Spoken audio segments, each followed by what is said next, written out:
Now let's consider molecules that have both the nucleophile and leaving group contained within the same molecule.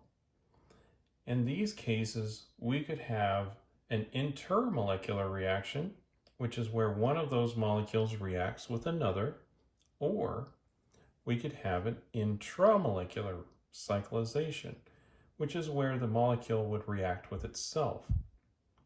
Now, in some cases, the intermolecular reaction is favored, and in others, the intramolecular cyclization is favored. So let's examine a case where the intramolecular cyclization is favored. So, if we have the nucleophile and leaving group contained within the same molecule, we can have a cyclization reaction.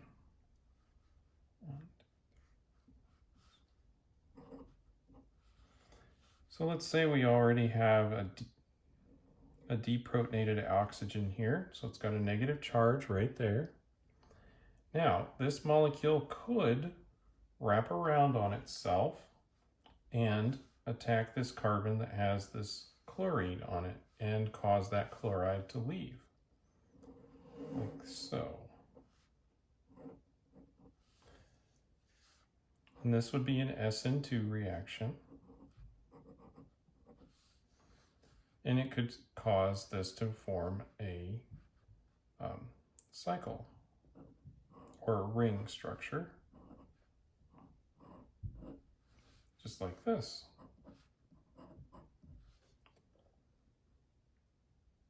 Now, it's not just that only this could happen. We could also have the intermolecular reaction, which is where one of these molecules could react with another version of itself. Because we're not going to have a solution with just one molecule in it, so it's certainly possible to have it react with another version of itself. Now, if we wanted to promote one over the other, we may wish to lower the concentration of the molecule, but we don't want to lower it so much that then we get no reaction, because concentration will affect the rate of the reaction.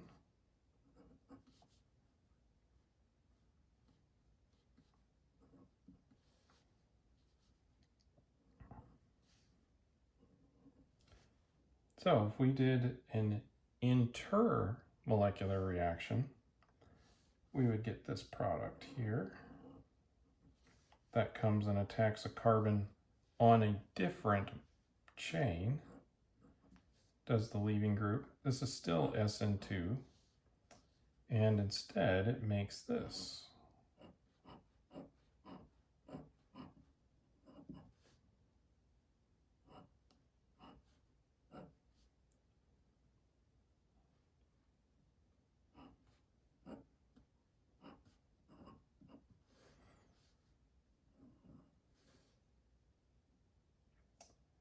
Now, when would one be favored over the other?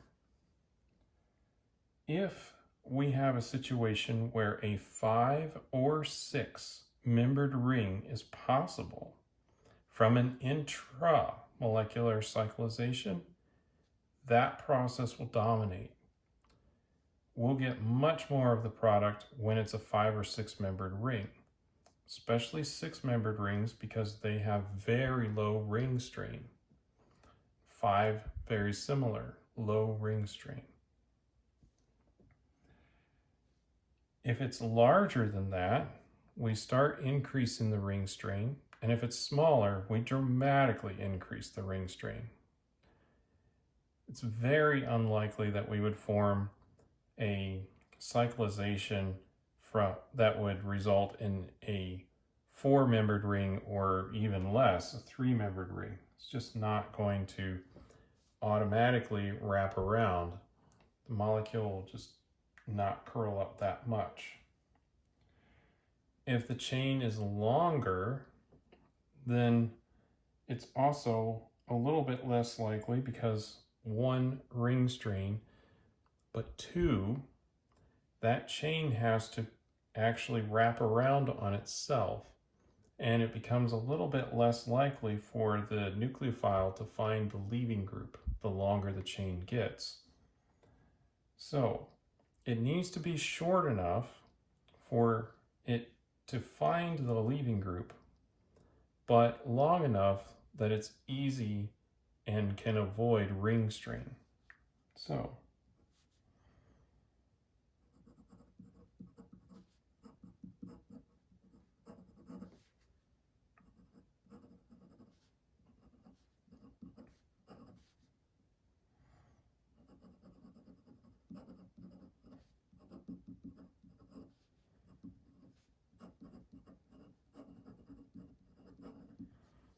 again, it's more likely when a 5 or 6 membered ring is produced. You could perhaps produce a 7-membered ring. There isn't much ring strain there, but if it has the option to make a 5 or 6 membered ring, it will do so preferentially.